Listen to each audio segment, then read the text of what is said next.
All right, take whatever. First rule of this channel, we do not talk about this channel. Second rule of this channel, this is not legal advice. So welcome to the late edition of after waivers for week 17. Hopefully you're in your chip or you're just really into fantasy football. So overall, from a theory perspective, a lot of what we're going to be talking about is blocks and defenses and more blocks and dropping your handcuffs and, making sure that whoever is on your bench are guys that you don't want your opponent to be rolling out against you. I do like to roll into my championship with one empty roster spot just in case I have the ability. So I have the ability to pivot without having anybody be locked in. So that's just something I do. Anyway, moving on. If you want to check out the Chasing the Dragon video, that was supposed to be for the reactive waiver wire pickups for week 17. I know it's a little late, so it may not matter. But I don't know what I'm going to talk about. There's a lot of news and notes, and hopefully I can get it all done today. But moving on. So from a real life playoff perspective, the Ravens, the Dolphins, the Chiefs, and the Jaguars are all your division winners or leaders in the AFC. The Browns and the Bills are the 5th and the 6th seed, and the Colts are the 7. The Texans and the Steelers and the Bengals all have the same identical 8-7 records as the Colts, battling out for that last spot. The Raiders and the Broncos are both 7-8 and still theoretically alive. And then the Jets, the Titans, the Chargers, and the Patriots are all eliminated. So again, in the AFC, I would expect some shenanigans with those teams. In the NFC, the 49ers, the Eagles, the Lions, the Buccaneers are all the top 4 division leaders. The Cowboys, the Rams, and the Seahawks are the 5, 6, and 7. Cowboys are already in. The Vikings and the Falcons are 7-8, so they're theoretically still alive, along with the Packers at 7-8 and the Saints at 7-8. The Saints and the Falcons can backdoor their way into the 4 seed, the NFC South, and then the Bears are still technically alive at 6-9. The Giants, the Commanders, the Cardinals, and the Panthers are all eliminated. So again, more roster shenanigans going into the last 2 weeks of the season. For you weirdos out there that do that week 18 chip, these are the things that you're going to have to be paying attention to, whether or not certain guys lock in their playoff spots. They don't have anything to play for next week. All right, moving on to our overall notes for today. To start off with the 49ers, I'm not really too concerned with the 4 picks. I watched some of them. Some weren't good. Some were just, football. The big thing going on this week, whether Brock Purdy does play or not, is that the 49ers play the Redskins. The Redskins are like one of the worst defenses. Theoretically, points per game, they are the worst defense. So it doesn't matter if it's Brock Purdy or Sam Darnold. I'm going to be rolling out my 49ers in that one in the chip. And that would be in 1 quarterback leagues if you are streaming. In 2 quarterback leagues, Sam Darnold would be like one of the more priority guys because of the matchup. Overall, I don't have very much to say about the 49ers running backs other than last time I was tracking, Elijah Mitchell wasn't going to practice. It says right here he's listed as a full Wednesday go. So again, like the one thing that I would be picking up Elijah Mitchell for at this point would be to hold him until about Friday or Saturday, just in case there's a fluke McCaffrey injury in practice. So my opponent can't be rolling them out overall. Not a lot to say about the 49ers toys. Debo Samuel limited on Wednesday with a neck. This is all stuff that's like new to me, taking a look at it overall. And then defensively, the 49ers, they do play the Redskins. So again, that's a priority matchup. So I'm not going to overthink that whatsoever moving into the week. All right, from a Bears perspective, the only real news to talk about is the running backs and then the potential for targets to be vacated someplace. So right now, with Deontay Foreman missing with a personal reason, he did log a full practice on Wednesday. So I would be checking to make sure who the actives and inactives are on Sunday overall. Khalil Herbert, he led the backfield at 51% snaps, 20 for 112, 1 touchdown, then 2 for 1 for 9 in the passing game. And then Roshan, he did 46% snaps, 9 for 37, 3 for 3 for 16. So again, if we can get that split backfield because one of these guys is out, then that would make at least the other two some type of coin flip to have somewhere in that RB2 type of range. I do think that Roshan is probably the better guy to be rolling out this week. If DJ Moore was not listed on Wednesday's practice report because of that ankle that we were kind of looking at, and then Darnell Mooney pops up on the concussion. So again, there's likely not going to be that many vacated targets from a wide receiver position. Cole Kmet and that knee misses on Wednesday. So there could be those vacated targets. Vacated targets tend to go to running backs. So that would be why I would prioritize Roschon over Khalil Herbert. But again, with the matchup overall against Atlanta, there's still the possibility that Khalil Herbert could be in that like low end to mid range RB2, get that 20 carries, maybe fall in the end zone. But again, the floor is going to be with Roschon if there are vacated targets that come from Cole Kmet. I'm not going to be too interested in Robert Tonyan being anything other than like a low end flyer if Cole Kmet misses. He did pick up 44% of the snaps, 1 for 14. But again, the Bears passing game has been rather inconsistent, and that's not going to change with Justin Fields in the matchup going into the week. The Bears defense this week, if you are holding, would be an okay to good matchup. Taylor Heineke is a turnover machine, even though the offense can be very conservative. Moving on to the Bengals news, if you're into that type of thing, again, I'm not going to be overly concerned with Jake Browning's 3 interceptions. If you're streaming, hopefully he's not your starting quarterback. I think it's like an okay matchup against KC. If you don't have the ability to pivot overall, Joe Mixon. One of the things we were tracking for the last couple was whether or not Chase Brown was going to eat into him. Again, I think this is the 59% snaps that he had. I think that's mostly game flow. The Bengals were playing from behind for most of the game. I didn't see the uptick that I thought I was going to see from Chase Brown's 22% snap share. I thought he would be up a little bit higher, but again, it just goes to show that like Joe Mixon is going to remain in that like mid-range volume-based RB2 in this matchup against KC. That's KC's defense has been disappointing over the last few weeks, so it's going to be a rather safe matchup. Not a good one, but also not a bad one overall. The other thing is Jamar Chase is trending towards not playing this week again for week 17 with that shoulder. So the way to look at this is it's going to upgrade T. Higgins probably into that wide receiver 1 range. It's going to keep Tyler Boyd as probably like a high end 3, very safe, probably not very fun. And then the other guy, the guy that we were tracking was Andreas Iovas. He was the guy that got the massive snap share increase up to 72%. And then 8 for 4 for 36 in the passing game. I got to pull this up real quick as I roll my notes along to the Bengals. He did have actual real wide receiver routes in this game, 82 air yards.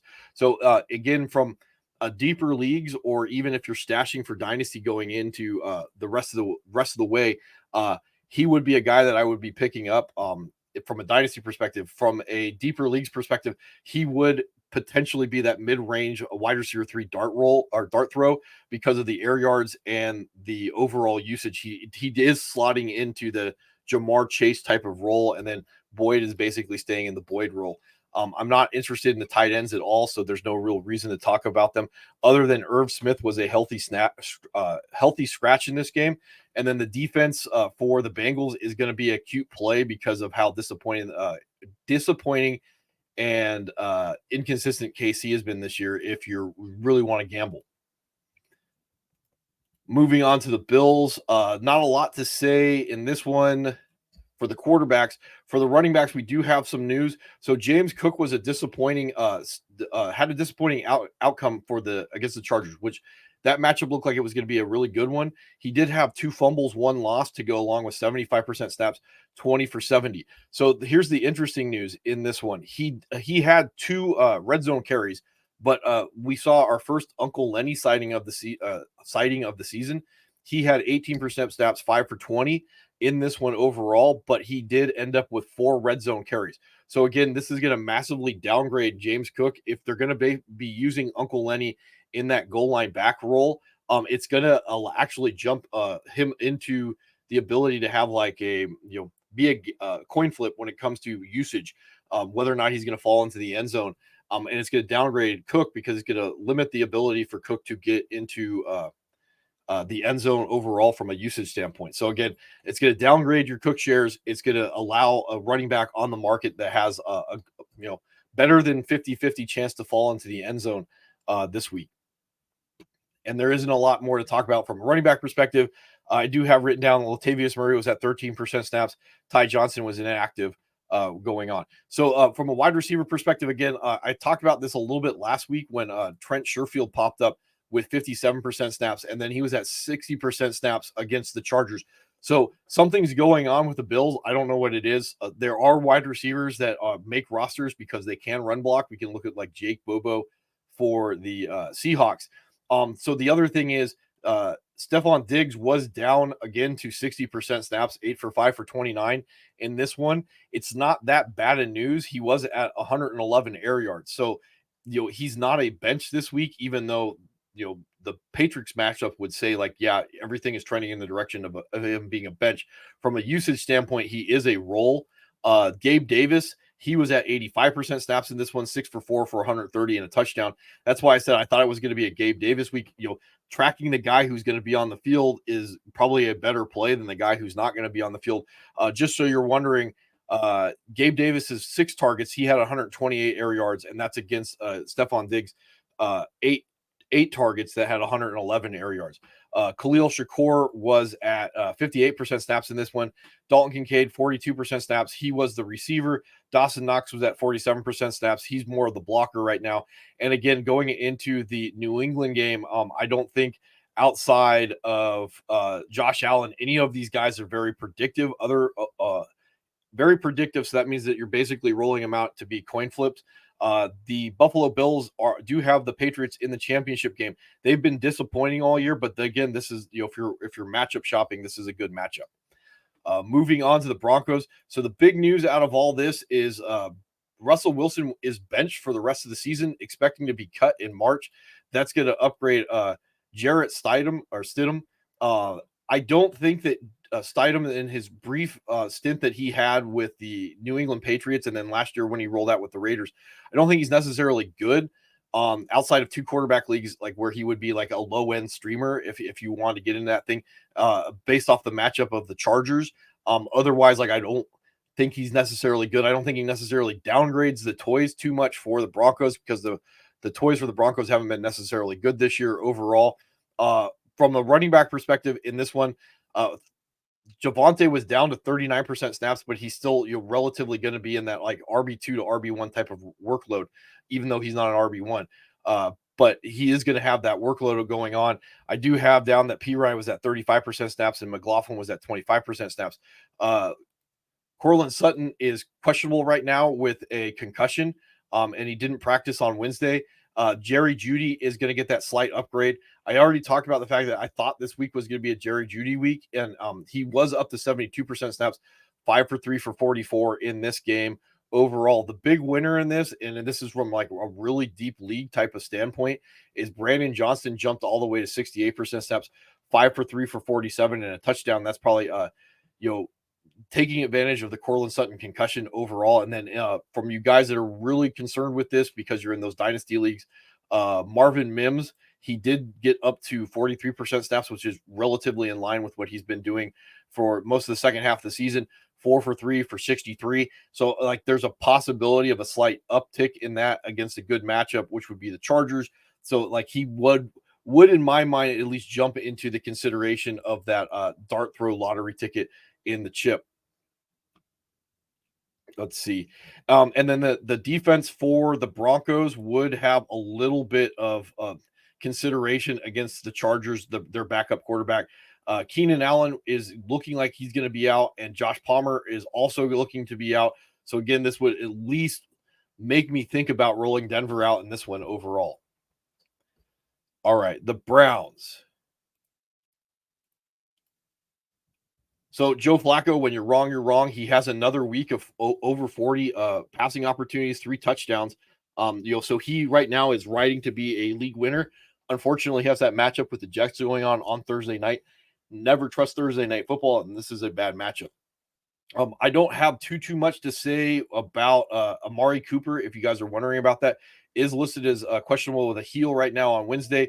And again, this is just something like a guy who has opportunity.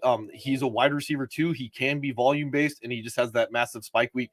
Is going to end up probably being a league winner for a lot of guys that have him, just because of the fact that he was able to get them into the chip overall. This is stuff that we'll be talking about next week overall with the playoff winners versus the guys that got you into the playoffs to begin with. I don't have too much to say right now about the rest of the wide receivers for the Browns. One of the interesting things I saw was Jerome Ford was down to 43% stats, 15 for 25, did find the end zone, and then he had 2 targets, one for -2 overall. Last time I saw it, Kareem Hunt was trending or dealing with a groin injury. It says right now he's cleared for Thursday Night Football overall. Might have a slight uptick because of those vacated or because of the downgrade of Jerome Ford. Jerome Ford's not taking over the backfield. I don't know exactly what's going on. Even in this one, you see that Pierre Strong was up to 16% snaps. Could end up being a three-headed monster. So if Jerome Ford got you there, and I don't know how he would have at this point, maybe you picked up the last couple of weeks. I don't necessarily, I wouldn't go as far as to say I think Jerome Ford is in that RB2 type of discussion, especially with the matchup this week. I definitely can see that Pierre Strong is going to continue to have a little bit of an uptick in usage. And then I also can see that the only guy that I really would feel comfortable rolling out would be Kareem Hunt, hoping to have him fall into the end zone again this week overall.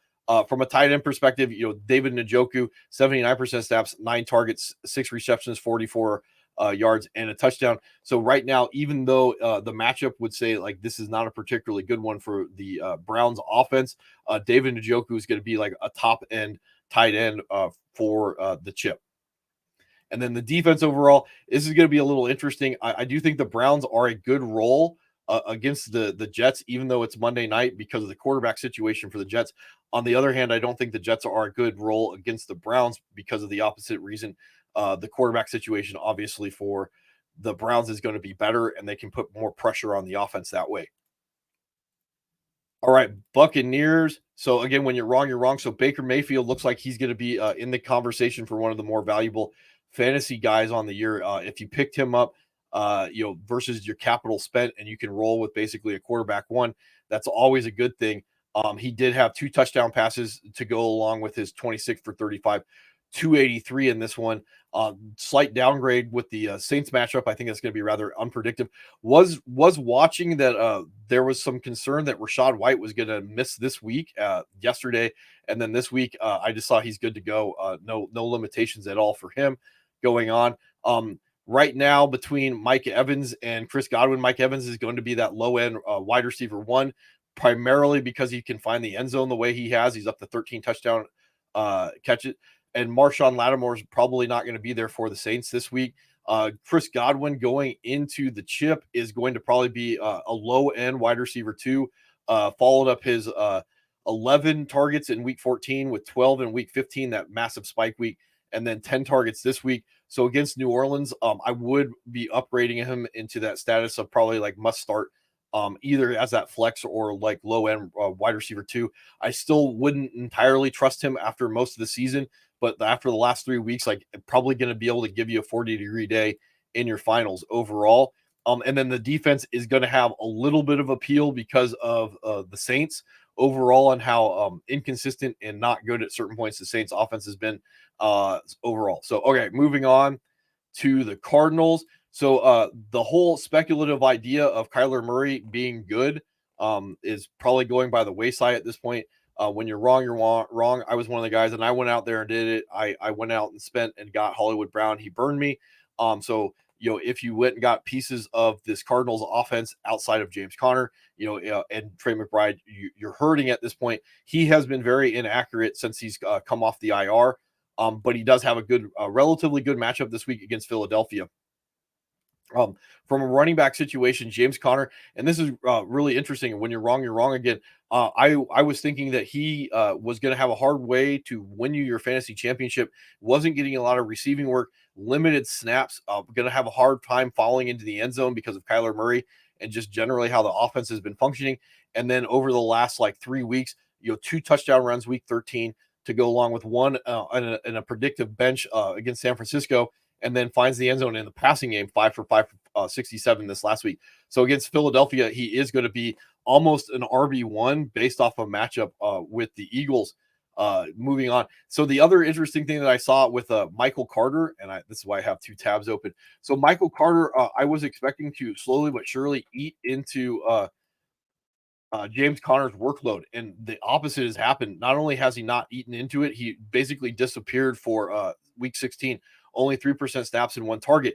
So my boy, the guy that I've been tracking all year right now, Amari DiMercato, he jumped all the way back up to 38% snaps against Chicago, 2 carries for 10 yards, and another 8 targets, 7 receptions for 40 yards. So again, with James Conner and the situation that's going on with the Cardinals next year, like in fantasy or in dynasty leagues, he would be a stash, expecting that he's going to be at least part of the offense next year going on. And then during the offseason, depending on what goes on with the running back situation, he's going to be in the consideration for like sleepers for next year to take over the backfield in a bell cow type of role. All right. Wide receivers overall, Hollywood Brown, he was out with a heel this week. Michael Wilson's going to remain in that wide receiver 3 dart roll or dart throw type of role for this week against Philadelphia. Philadelphia's defense or passing defense hasn't been very good. Michael Wilson's 4 targets, no receptions. He did have 71 air yards on 90% snaps. So again, he's going to be operating as the number 2 in this offense with the higher productive pass attempts. So he will have the opportunity to have like that George Pickens type of week where gets a couple of deep passes and Bob's your uncle, you win your week. So that if you're in deeper leagues and you are chasing that, he would be the guy to go after. Hollywood Brown right now, he missed another practice today, so he's trending towards not playing. So Michael Wilson would be the number 2 overall in the offense behind Trey McBride, but the number 1 wide receiver there. And then the rest of the guys aren't really worth talking about. Trey McBride right now, and this is again going into next season, rest of this season, he's probably the number 1 tight end overall in fantasy. With his overall usage and the decline of Travis Kelce. So going into next year, would not surprise me that Trey McBride is the number 1 in the offense. And again, from a fantasy perspective, this is all we really care about. Being the number 1 overall in your offense as a tight end is like one of the primary characteristics of what we value. And since there's very few, if any, that are the number 1 in their offense, you're looking at like Kelce. Kelce's no longer the number 1 in his offense, and Mark Andrews, when he was healthy, being the number 1 there. So like right now, tracking Trey McBride to be that unicorn next year. Defensively, the Arizona Cardinals, I would not be rolling them out, but they do have some appeal because Jalen Hurts is a turnover machine. So that's just something to think about. I don't think anybody's going to be rolling them out. I wouldn't advise anybody to roll them out. But after the chip, if Arizona is the defensive 1 overall because of Jalen Hurts being that turnover machine, sack magnet, it would not surprise me at all. All right, Chargers. So Easton Stick has been surprisingly like okay. Did have a rushing touchdown and then 3 touchdown passes week 15 against the Raiders in garbage time. Whatever's going on with Denver this week, I do think that in 2 quarterbacks leagues he would be streamable if you're into that type of thing. In 1 quarterback leagues, I wouldn't trust it that much, even in a matchup that would maybe say they're okay. The Denver defense has been all over the place from like the worst to okay. So you could get away with it if you want to overall.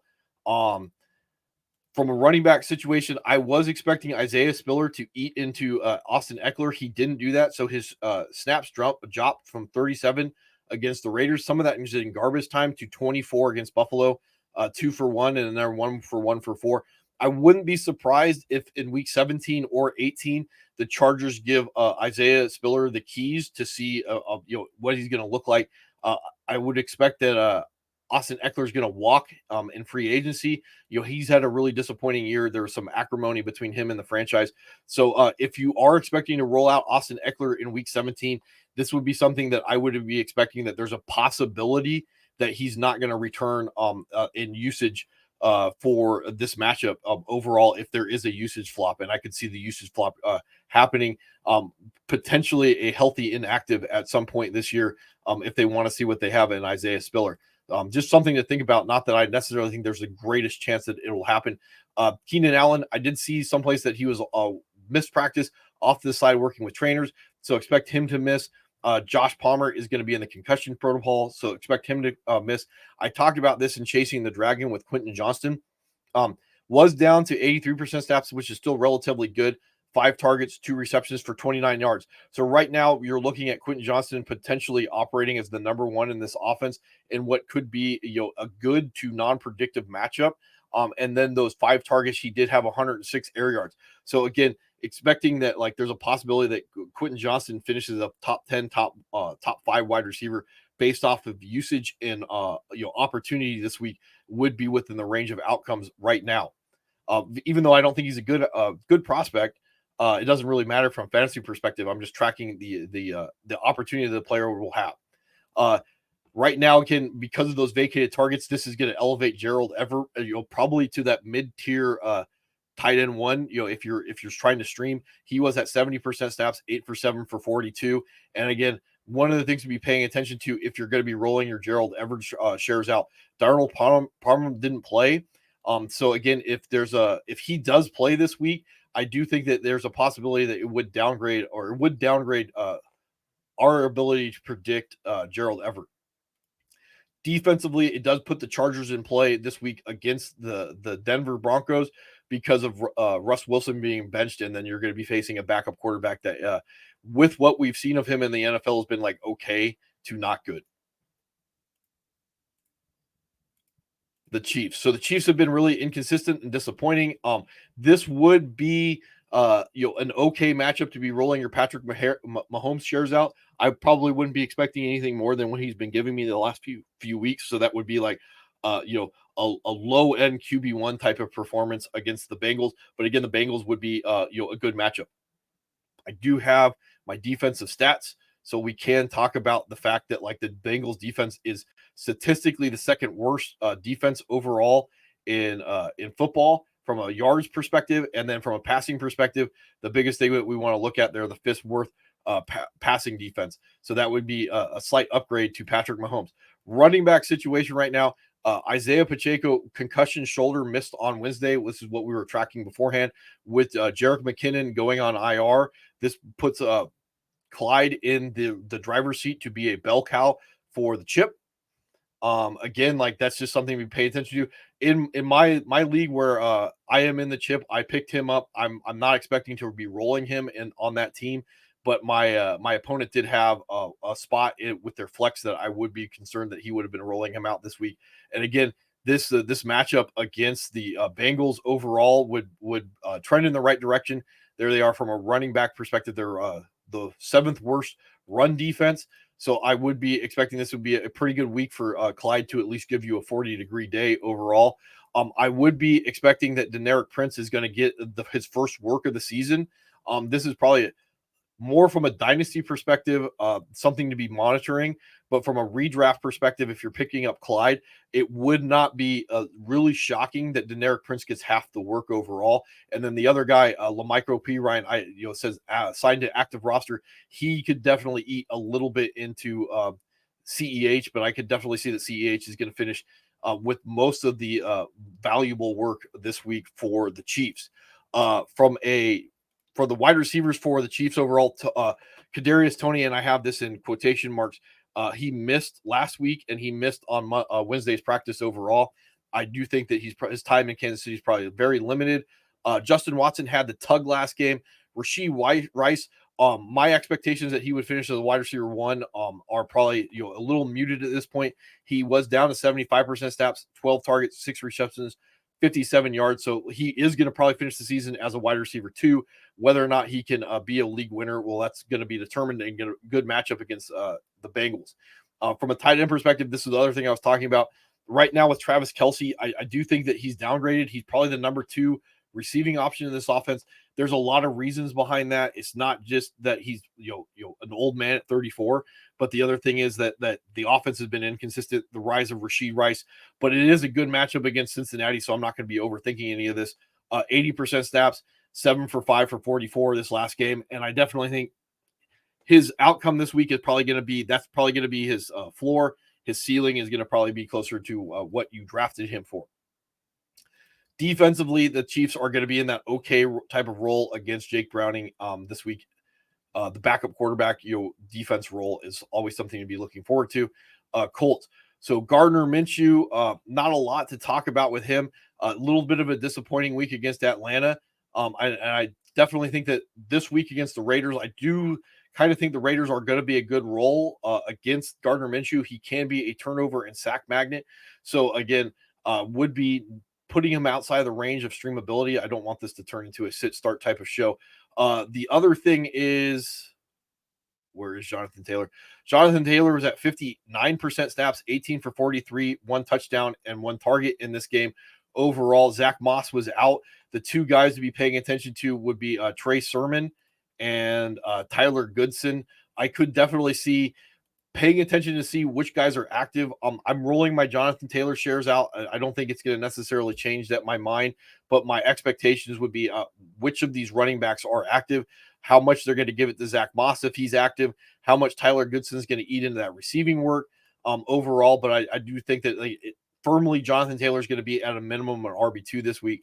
The other thing to talk about with Michael Pittman, limited in practice on Wednesday with that concussion. So I rolled out Gardner Minshew in my semifinals game, and I got burned. And I thought to myself, I probably should have pivoted once I saw Michael Pittman being out. I would have ended up probably rolling Tommy DeVito, so I'm glad I stick with Gardner Minshew. But overall, like that's something to be paying attention to.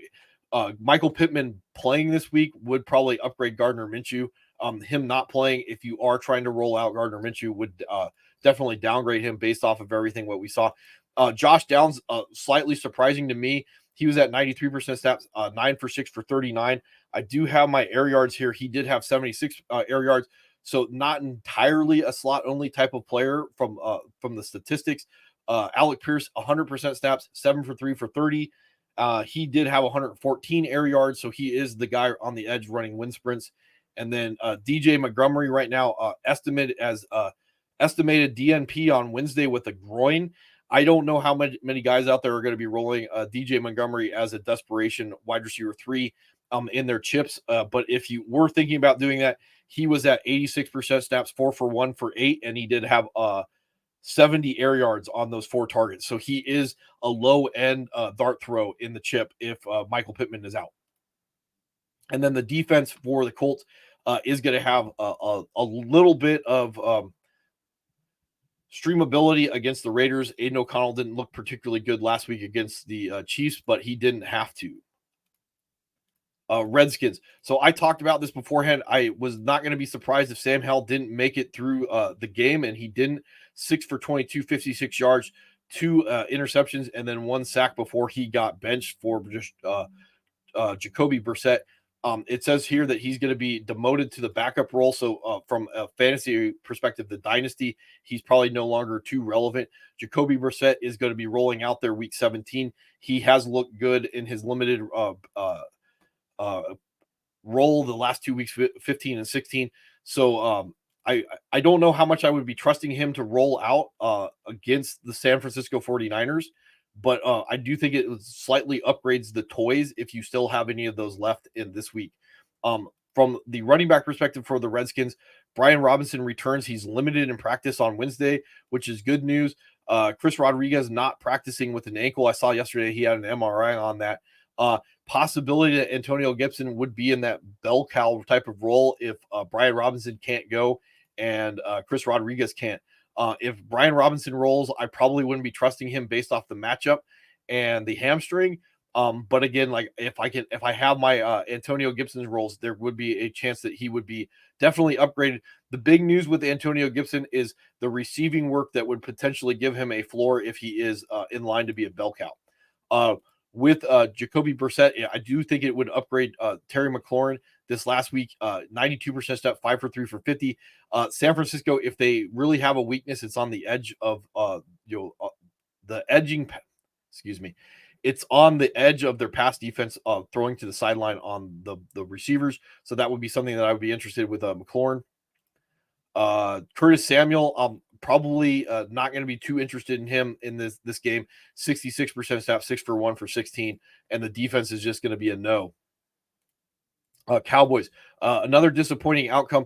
I don't know how much we can predict anything with the Cowboys with any certainty going into the chip. Detroit hasn't been particularly good or bad on defense overall, so I'll just pull up your stats as this turns a little bit more into a sit-start show than I wanted to. See, they're middle of the road. So expecting that we're going to be able to figure out what is going to go on with any of your pieces is going to be difficult. I did write down this with Tony Pollard. If you're into this type of thing, as I pull up my Cowboys notes, Tony Pollard has had 4 red zone carries this last game. I think he has 55 red zone or carries on the season. This has just been a lot of bad luck. It's not all bad luck. There is some type of ability going on with it.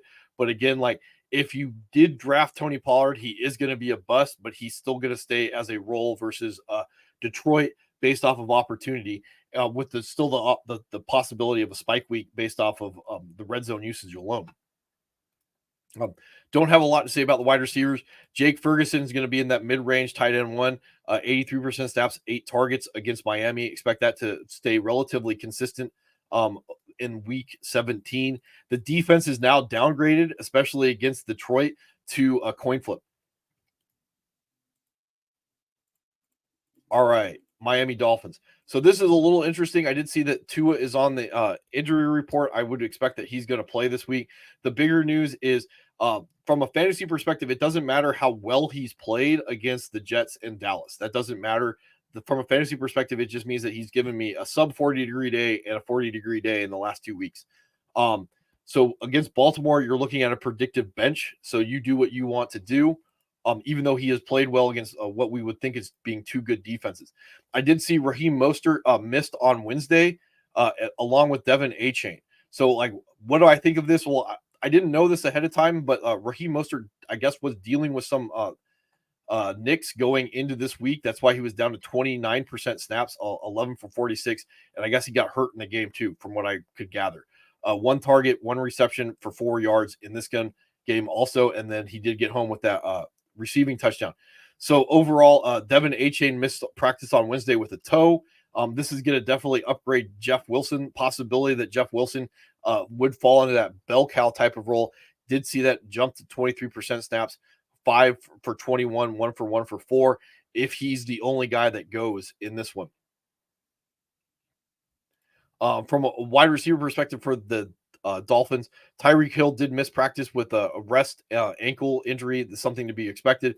Jalen Waddle missed Wednesday with his ankle injury. I've talked about this before. If one of these guys misses, I would expect Cedric Wilson to be the guy that falls into that wide receiver type dart throw. He was down to 62% snaps from 77 the week before, 5 for 3 for 42. But again, attached to this offense, potentially being the number 2 overall, would have some fantasy value. The Dolphins this week against Baltimore would be in that coin flip type of range after their performance from week 11 on. So if you are just rolling them out and not overthinking it, I think that's like an okay roll against Baltimore. Baltimore has had a little inconsistency to them this year. Moving on to Philadelphia, Jalen Hurts remains a turnover machine, had an interception to go along with a fumble not lost, but also a touchdown machine. Talked about this before, 1 touchdown rushing and 1 touchdown through the air in the matchup against the Giants. I did talk about the fact that I thought it was going to be a DeAndre Swift week. 57% snaps, 20 for 92, found the end zone finally. The other thing in this one, if you're tracking this, going up against Arizona is a bad run defense, but Kenneth Gainwell, 40% snaps, 6 for 41, 3 for 3 for 38. Did have a fumble not lost. So again, that would be what would be preventing DeAndre Swift from being in that true running back 1 type of range. He's still going to remain that low end running back 2 in a good matchup with the potential for a slight spike. Overall, not a lot to say about the wide receivers. If you're wondering, Dallas Goedert in the last game, 9 targets, 7 receptions for 71 yards. Defensively, the Eagles did disappoint against what we thought was going to be a good matchup against the Giants. It is also going to be a good matchup against Arizona if you're rolling them out in the chip. All right, Atlanta. So Taylor Heineke is not necessarily good at football. Wednesday limited with an ankle injury, but was able to keep everybody on track. No turnovers, 1 fumble not lost. Not going to be fantasy relevant, but again, I think the only thing that we really worry about with like Taylor Heineke is, can we trust any of the toys? And the answer to that's going to be no.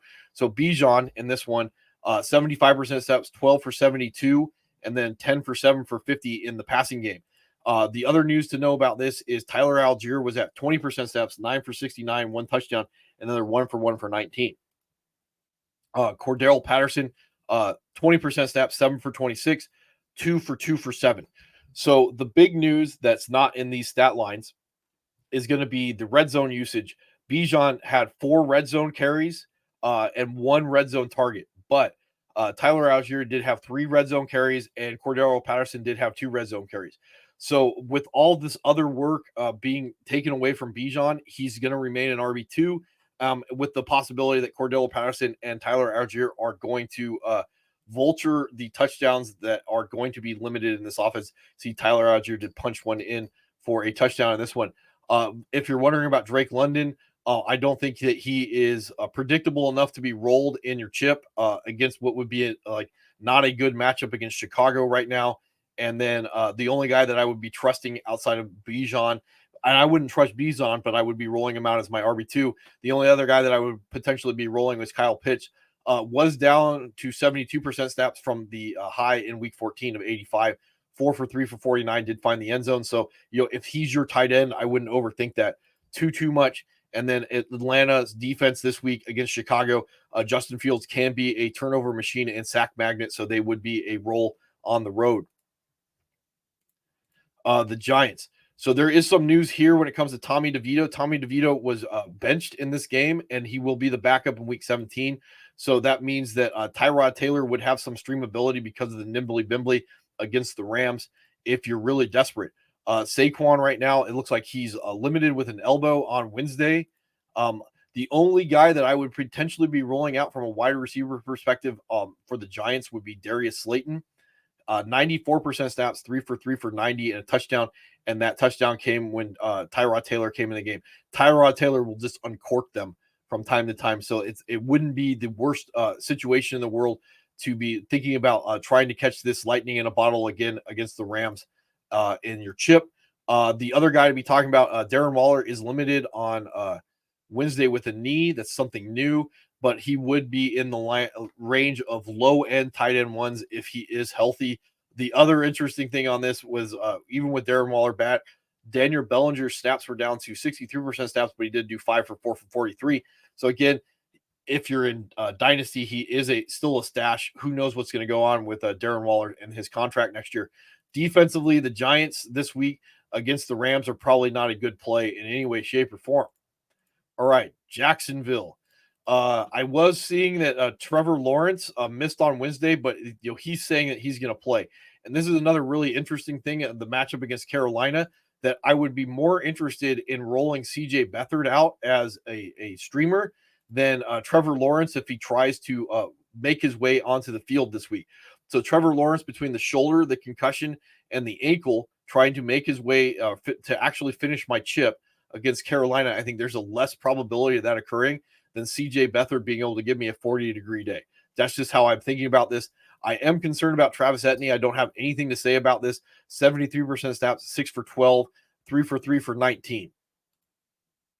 Wide receivers, Calvin Ridley is going to be in that like high end wide receiver 3 to mid range wide receiver 2, big because there's not a lot of competition for targets right now in this offense. I do have in here that of his 92% snaps that he rolled with, 9 for 6 for 90, 2 touchdowns, 110 of them were air yards. So real wide receiver work from Calvin Ridley. I would expect that regardless if it's Trevor Lawrence or CJ Beathard. Again, I would rather CJ Beathard for the toys also this week, when we type of situation. Zay Jones was limited on Wednesday. I don't know how much that really matters to anything other than potentially to take away targets from Calvin Ridley. None of the other wide receivers are very relevant overall. Evan Ingram is going to be that mid to high end tight end this week against Carolina, 91% snaps, 15 targets, 10 receptions, 95 yards, and a fumble loss.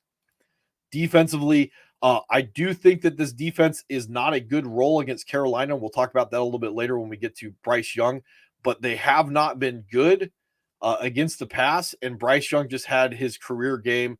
The Jacksonville Jaguars are the fourth worst passing defense, and Bryce Young just had 300-yard passing. So I would not be rolling out Jacksonville this one trying to be predictive, even though for most of the season, the Panthers have looked like the team to be rolling guys against. Overall, so Zach Wilson is going to be out this week for the Jets. That's going to mean Trevor Siemian is going to be the guy that rolls out on Thursday night.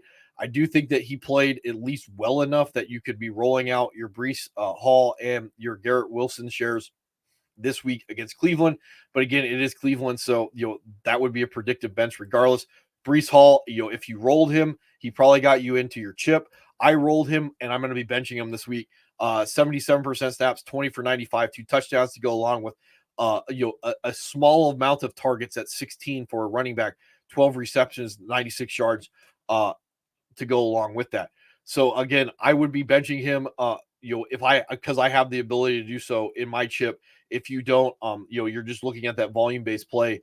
Never trust Thursday Night Football. Same thing with Garrett Wilson. He did have 15 targets against the Redskins, 9 receptions, 76 yards. So they're both looking at just volume based plays, and they both can get home on just one play overall. The Jets, I think, are a 40-degree day on Thursday Night Football, mostly because of their quarterback situation is going to downgrade them. Not going to put them in a particular script where they can just pin their ears back, create sacks. Sacks equals turnovers. Turnovers equal points. That's not going to probably happen for the Jets. The Cleveland defense can play very aggressive and make the Jets offense try and beat them. It's likely not going to happen. So that would be the way that I would expect that game flow would go down, which would mean there's going to be less opportunity for the Jets to create points. All right, Detroit. Not a lot to say about Jared Goff. When you're wrong, you're wrong. When you're right, you're right. When he gives you a 40-degree day in your semis, you get a 40-degree day in your semis. Only going to be so many opportunities to score touchdowns to go around on a week-to-week basis. He only had 1 touchdown pass.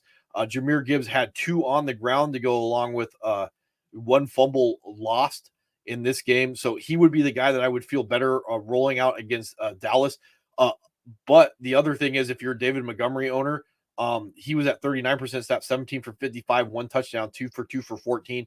And remember, Dallas has problems stopping the middle of the run down the middle of the field. So it would be a David Montgomery week. I just have no idea how the usage is going to flop out, and there's going to only be so many opportunities to score touchdowns. From a wide receiver perspective, I was wrong about Jameson Williams. I was expecting a spike week. Snaps were down to 58, 6 for 5 for 43, 1 fumble not lost. And I do have written down that he was only at 29% or 29 air yards overall. So that's a little concerning. Amon-Ra still wide receiver 1, 14 targets, 12 receptions, 106 yards, and a touchdown. And again, like I talked about in these offenses with all these toys, there's only going to be so many opportunities to go around. Sam Laporta, who probably got you out of the first round and into your semis, 95% snaps, 3 for 3 for 18. But again, tight ends can't lose me in my week. Detroit's defense, Dallas, coin flip. That would be the best way to look at it. Who knows what's going to go on with the Dallas offense? And again, when we're trying to guess overall defenses, stats do lie, but the Detroit defense has been middle of the road for most of the year. So trying to guess that one way or another, your guess is going to be as good as mine. What defense shows up against what offense? All right, quarterbacks.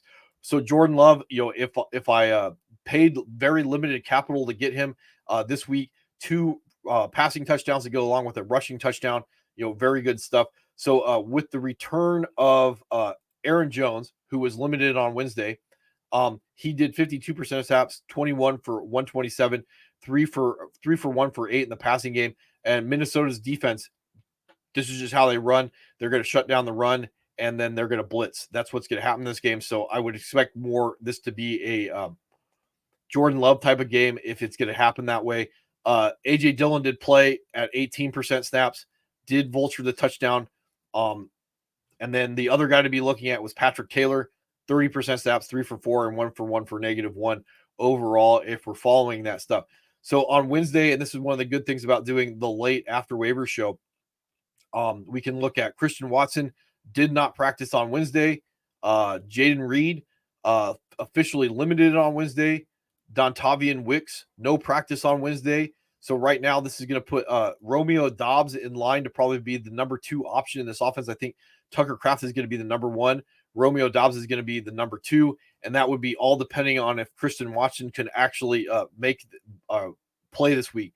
Right now, it's not looking like it's going to happen. So Jaden Reed is going to be limited. So this is all stuff to be following. Romeo Doubs would probably be a wide receiver 3 from a fantasy perspective. Jaden Reed, if he can get in some full practices, this would upgrade him into that wide receiver 2 type of range based off of opportunity alone.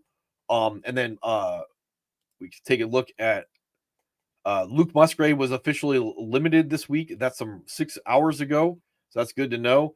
That would potentially downgrade Tucker Kraft if he is active this week. Tucker Kraft being like some type of tight end one, I think a little bit of volatility to him based off of the potential for targets. But if Luke Musgrave is going to be back, I do think that would eat into Tucker Kraft's overall opportunity. And the defense is potentially a good role against Minnesota. Don't know who the quarterback is going to be right now as I record this. All right, Carolina. So Bryce Young in this game against Green Bay, which would have been a predicted bench, even if he had been playing well. Green Bay is supposed to have a good passing defense, and obviously didn't get it done this week. Bryce Young goes for 23 of 36, 312, 2 touchdowns, another 4 for 17, nimbly bimbly, a fumble not lost. And then with that Jacksonville matchup, this would potentially put him as a high end streamer. Running back situation, Chuba Hubbard did miss on Wednesday with a hamstring, so that's something to monitor overall, or it was limited, excuse me, not missed. 64% snaps, 16 for 43, touchdown, 1 for 1 for 8.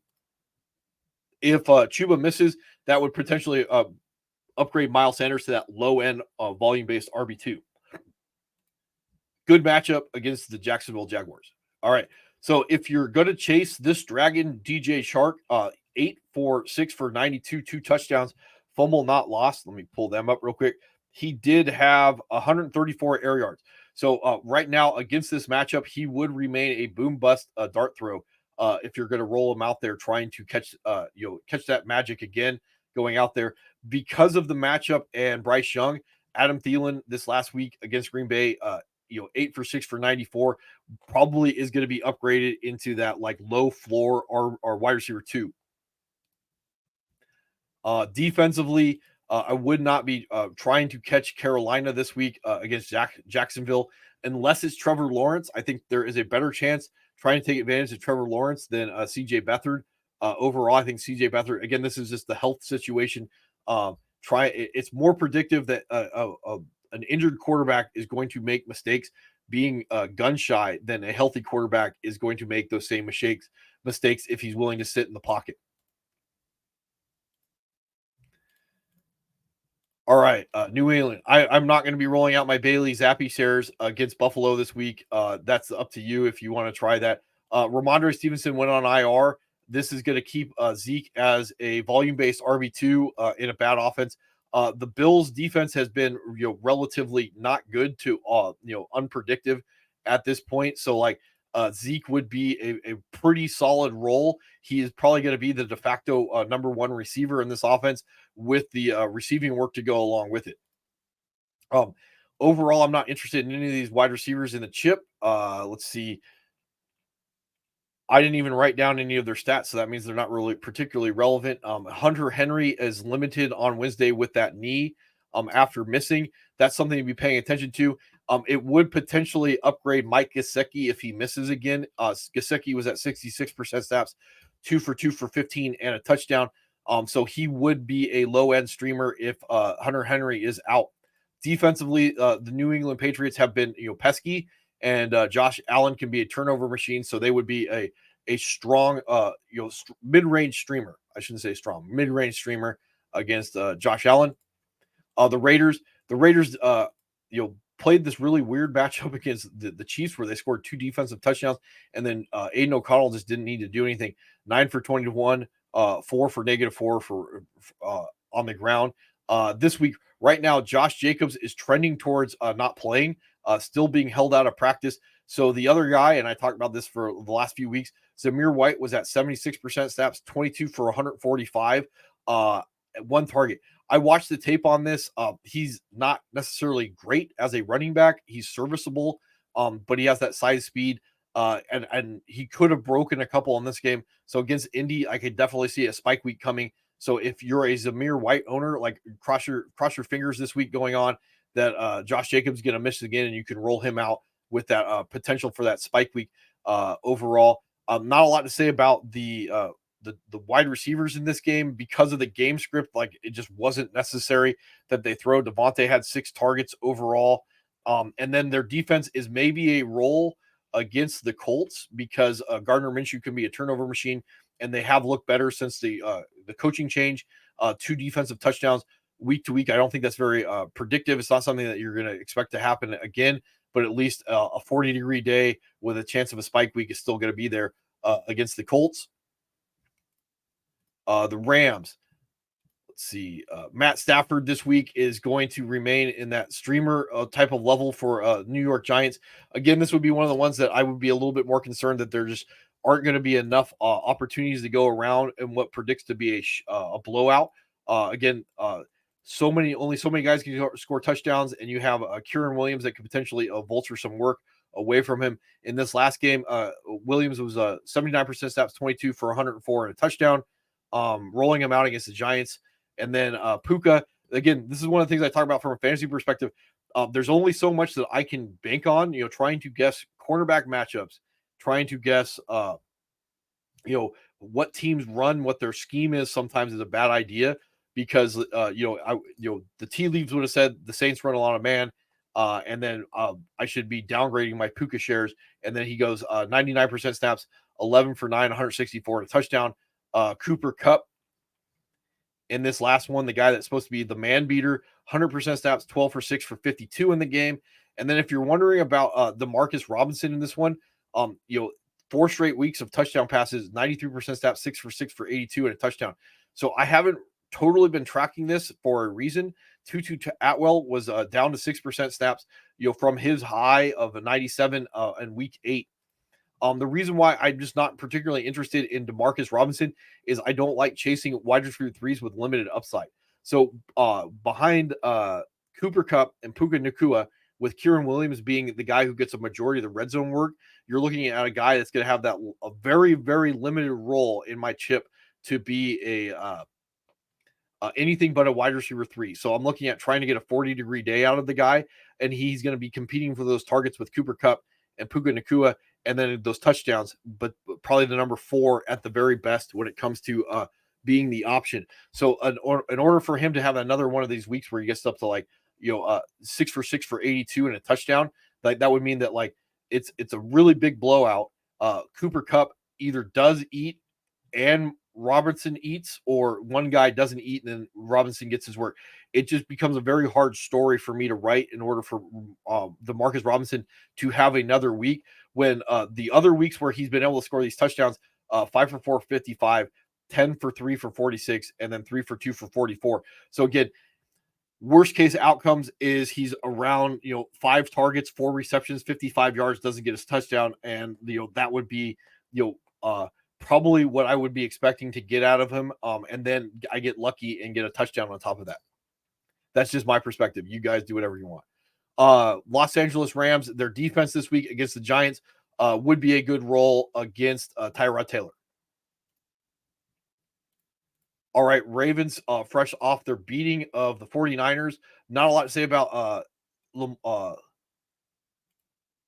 Jackson in this one, as I just blank on his name. Gus Bus. So again, he's going to be that low end RB2 chasing red zone work. Did in this one have let's see. Didn't write down the red zone use for. He was up to 43% snaps, 9 for 31, and a touchdown to go for 1 for 1 for 39. I should have written down the red zone work, but I didn't. Too bad for you guys. Justice Hill, 62% snaps, 10 for 26, 3 for 3 for 31. So they're both going to be low end RB2s. Justice Hill because he's going to be the opportunity guy on the field, and then Gus Bus because he's going to get the red zone work. I would not be surprised if Melvin Gordon eats into these guys a little bit, maybe this week. Who knows? And then from the wide receiver standpoint, Zay Flowers did miss on Wednesday with a calf, but that's coming off his 78% snaps, 13 for 9 for 72 in this one. So this is something to be paying attention to. I do think that if Zay Flowers is active, that would make him a start. Isaiah Likely, he's also going to be a start. He was at 74% snaps, 4 for 3 for 56. He's going to be one of those few guys that could end up being the number 1 option in their offense, again, because of how unpredictable the wide receivers have been for the Ravens. So I do think that he is a start against Miami. That game could project to be a shootout. And then the defense at this point, they would be a predictive bench against Miami, but overall they are a weekly starter, so I'm not going to overthink that too much. The Saints. So I talked about this a little bit on Chasing the Dragon. So wouldn't have been starting Derek Carr based off the matchup of the Rams, but the Tampa Bay Buccaneers are not a good offense. So again, the 3 touchdowns last week would have been non-predictive, but 3 touchdowns this week would be. A running back situation, Kamara, 73% snaps, 9 for 19, 6 for 5 for 16. Overall, that's like going to be somewhere along the line of like running back 2 usage, even though the efficiency just wasn't there this week. Didn't write down anything else regarding usage in this one. Rashid Shaheed, I did see this today. He was at 82% snaps. So if that can remain consistent going up against Tampa Bay, that would potentially even vault him into wide receiver 2 type of dialogue. But again, if he's going to be getting that 82% snaps, 9 targets to go up against the matchup of Tampa Bay, that's going to be a very good thing to be chasing. Michael Thomas didn't practice. So again, there's still that possibility that he's going to be operating as the number 2. Chris Olave limited with an ankle today. A.T. Perry did have 60% snaps, 1 for 1 for 35 and a touchdown. If you're tracking that from a dynasty perspective, Juwan Johnson was at 72% snaps, 7 for 4 for 48, did find the end zone. Defensively, against Tampa Bay, I don't think that's a very good matchup with as well as Tampa Bay has been playing offensively, but Baker May in the past has been a little bit of a turnover machine, sack magnet. If you're into that type of thing. All right, Seattle. Geno Smith, I don't know how predictive he's going to be in your chip against Pittsburgh. Did have 2 touchdown passes this last week going on. Running back situation, Kenneth Walker missed with a shoulder and illness on Wednesday. Wasn't very efficient, 58% snaps, 16 for 54, 2 for 2 for 1, or 2 for 1 for 2, I should say. Zach Charbonnet, 42% snaps, 2 carries, no yards. 2 for 1 for -4 in this one. And there's a possibility with Kenneth Walker to be monitoring. This would bump Zach Charbonnet all the way up into running back 1 type land, potentially with the usage if he's all by himself. DK Metcalf, 89% snap, 6 for 4, 56 and a touchdown. Pittsburgh's going to be all over the place when it comes to trying to predict usage. 81% snaps, 11 for 8 for 81 for Tyler Lockett. And then the only guy that I think is really safe play in this one, JSN was limited on Wednesday with a knee. He was at 63% snaps, 7 for 6 for 61 in this game. Defensively, against Mason Rudolph, Seattle is going to be an okay role. They've been rather inconsistent all year. All right. Right now, Kenny Pickett did pick up a limited practice on Wednesday, so that's something to monitor overall. I do think that it's a slight upgrade to the toys if he is back, but the question is going to be if he's back healthy. Mason Rudolph in this last game, taking over Kenny Pickett, 17 for 27, 2 touchdowns. I probably at this point might feel a little bit better about Mason Rudolph being rolled out there if I'm going to roll my toys than that change with Kenny Pickett. Najee missed on Wednesday with a knee. That would upgrade Jaylen Warren. Jaylen Warren was at 58% snaps in this one, but Najee Harris, with his 44% snaps, did find the end zone, 19 for 78 overall. Wide receiver, so George Pickens, and this is why we roll out our boom bust wide receiver 3s, because like they're just going to get home sometimes. 6 for 4 for 195, 2 touchdowns, a fumble not lost. So again, trying to predict these right matchups to roll the guy out. Cincinnati, again, I think that overall, it would have been non-predictive based off of just how the Pittsburgh offense has been running, even though the Cincinnati defense has been bad. So, trying to choose that, sometimes you're going to get the same type of situation going on this week when it comes to Seattle. And their defense has been like all over the place this year. Middle of the road passing defense. So again, potentially to be rolling them out there. I don't know how much I would have any faith in Deontay Johnson at this point. 63% snaps, 5 for 2 for 15. And then Pat Fryermuth, no targets this last game. And then defensively, the Pittsburgh Steelers would be like an okay coin flip going up against Seattle. And then let's see. Right now, CJ Stroud limited on Wednesday going into this game. That would be something to be paying attention to uh, for the rest of the week. I am planning to roll out my CJ Stroud shares for my chip. Not that it matters to you guys too much, but I'm expecting him to be back. The big news: Devin Singletary, because of the script against Cleveland, was down to 44% snaps, 9 for 44, another 3 for 19, and a fumble not lost.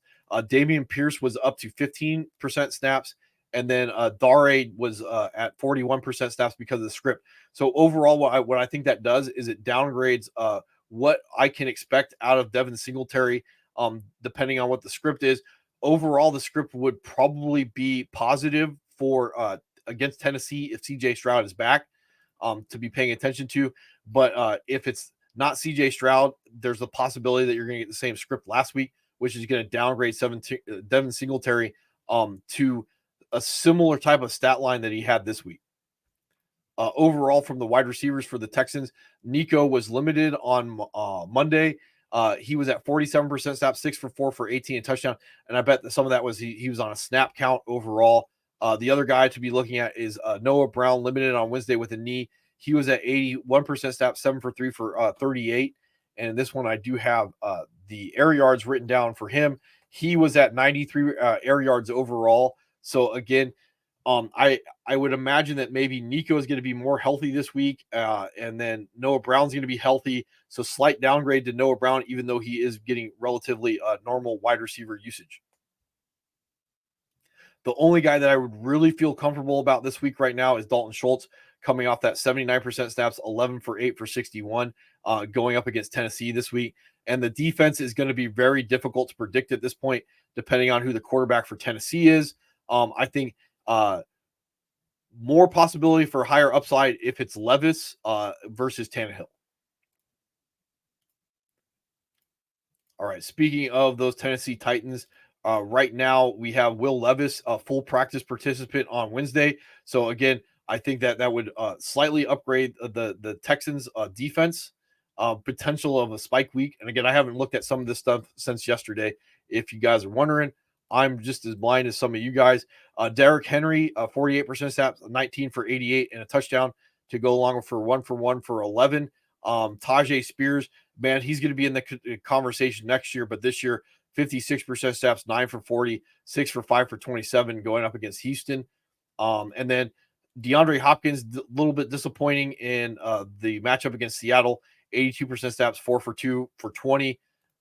And then Chig is on the table as a low end streamer at tight end, 71% snaps, 7 for 6 for 63, and a touchdown that came from Derrick Henry. And like I said, the defense this week rolling up against Houston, they would be a higher end streamer if it's not CJ Stroud. If it's CJ Stroud, I wouldn't be rolling them out. And then to finish all this off, last that I saw, and I'm a little curious about this, Nick Mullins. They were even putting Josh Dobbs back on the table as the potential starter this week.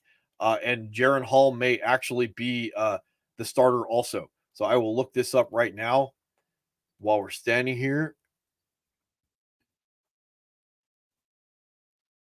Yeah. So the last news that I saw about this is all three of the quarterbacks are going to be considered to be the starter this week. That's something to be paying attention to. I think Nick Mullins is better for the pass catchers. Josh Dobbs is going to be very non-predictive, and Jarrett Hall would be a potentially a low-end streamer because of the nibbly bimbly that he would have. Overall, if you're worried about your Ty Chandler shares, this is a little bit difficult to talk about. So overall, because of the script, the Vikings just stopped throwing the foot or running the football whatsoever. So he only had 8 carries. They were mostly early. He fell into the end zone. No work. Alexander Madison did play. He's limited on Wednesday. He only had 9% snaps, 2 for -1. They just didn't run the football at all. They just didn't try to. They put it all on the shoulders of Nick Mullins. He did 22 for 36, 411, 2 touchdowns, 4 interceptions in this game. So, like, that's basically where all the offense went is Nick Mullins' arm and his turnovers. So, from an overall running back perspective, if you're looking to roll Ty Chandler out against Green Bay, it's not a bad idea. He was the guy. He had 65% of the snaps. I imagine he could be in line to get that same type of workload could be slightly downgraded depending on how much Alexander Madison is healthy. The guy who got most of the work was the fullback, CJ Ham. He's going to be the blocking back on passing downs. Overall, the other thing from the Vikings perspective, TJ Hawkinson, ACL, MCL out for the year. It's going to severely hurt him from a redraft perspective and dynasty perspective next year. Right now, to be monitoring that. Those vacated targets have to go someplace. I did see that was interesting enough. Jordan Addison, they haven't ruled him out at this point. He did miss Wednesday's practice. Those vacated targets have to go someplace. I'm going to say that right now, like, if you're a Justin Jefferson owner and you're in your chip, hoping that Nick Mullins is the quarterback, because I could definitely see Justin Jefferson getting like 20 targets this game. They are still in the playoff hunt. So against Green Bay, no Jaire Alexander. That would be the guy that I would be expecting to have a massive spike week. The other guy, if you're looking into that, the vacated targets, KJ Osborne might flirt with being a wide receiver 2 this week. So with all the tomfoolery, Jordan Addison going down, TJ Hawkinson going down, KJ Osborne, 90 or 85% snaps, 7 for 5 for 95 and a touchdown. Both those guys would be severely downgraded if it's Dobbs or Heron. Jared or Hall, excuse me. If it's Jared Hall, I would say that for the most part, it's going to be non-predictive of what's going to go on with that. At least with Mullins and Dobbs, we have an idea of what it's going to look like. Defensively, the Vikings are always going to be an okay role, regardless of the matchup. And I still think they're going to be a good role. They're going to take away the run, and they're going to get after Jordan Love. So the 40-degree day with a chance of spike week. And that's about all for that. When we're looking at streamers and kickers, never trust Thursday Night Football. Detroit and Dallas probably already rostered most leagues. I don't think that's very predictive one way or another with those two teams. I do like Cleveland. I don't like the Jets for, like I said, if they're not going to have good quarterback play, that's going to put pressure on their defense to give them less of an opportunity to score points. I do like New England against Josh Allen as a low end streamer. The Buffalo Bills would be one of the better options against the Patriots. The Bears would be an okay role against Atlanta. Atlanta would be an okay role against Justin Fields. Again, turnover machine, sack magnet. The Raiders would be a pretty good role against Gardner Minshew, turnover machine, sack magnet. And again, the Colts would be a pretty good role against the rookie Aiden O'Connell. The Rams, they would be an upgrade because Tyrod Taylor is a little bit more of a turnover machine than Tommy DeVito has been overall. Philadelphia would be a good streamer against Arizona. Tampa Bay and New Orleans, I don't think it's very predictive at this point between these two teams. San Francisco would be a priority against the Redskins. Carolina potentially would have some sneaky appeal if it's T-Law for Jacksonville. Wouldn't be rolling Jacksonville out against Carolina at this point. Miami and Baltimore, I think both those teams are going to be rather unpredictable. Baltimore may be a set and forget defense. Miami might actually be in that tier. So Houston against Tennessee is going to have some appeal against Will Levis. Tennessee would have a lot of appeal if it's not CJ Stroud. Pittsburgh against Seattle would be an okay play against Geno Smith, and Seattle against Pittsburgh. Somewhat going to depend on the quarterback situation, but Seattle's defense has been inconsistent overall, so I don't particularly like that matchup, even if it's a good one against the Pittsburgh Steelers. So Denver and the Chargers, right now, a non-predictive matchup because of the changing quarterbacks, and then Easton Stick, okay 40-degree day type of matchups for both of those teams. Kansas City, again, has been inconsistent. Cincinnati, again, they're going up against an inconsistent offense, so I don't know how predictive that game is going to be overall. Minnesota and Green Bay. Right now, I would be trending towards Green Bay being a good matchup against Minnesota, but then be advised that Jaire Alexander is going to be missing that game, so that would downgrade the defense slightly overall. And then for you guys that are wondering about your kickers, the two options, okay offenses, playing okay defenses, for field goals, or just good overall offense. So Detroit and Dallas would both be on the table this week. Hopkins got hurt, so I don't know about that one. Wouldn't like either of the plays, or maybe New England against Buffalo, their kicker. Atlanta and Chicago, both those kickers would be relatively in play. Both the kickers for Vegas and Indianapolis would be in play. Rams kicker against the Giants. I would like that. Philadelphia's kicker against Arizona. New Orleans and Tampa Bay, both their kickers would be in play. San Francisco's kicker would be in play. Believe it or not, Carolina's kicker would be in play this week. Miami and Baltimore, both their kickers would be in play. And then Kansas City's kicker would probably be a pretty good role this week. That would be my thought process behind those kickers. So anyway, hopefully this guy will help you out. I am planning to do the grift on Friday, and yeah,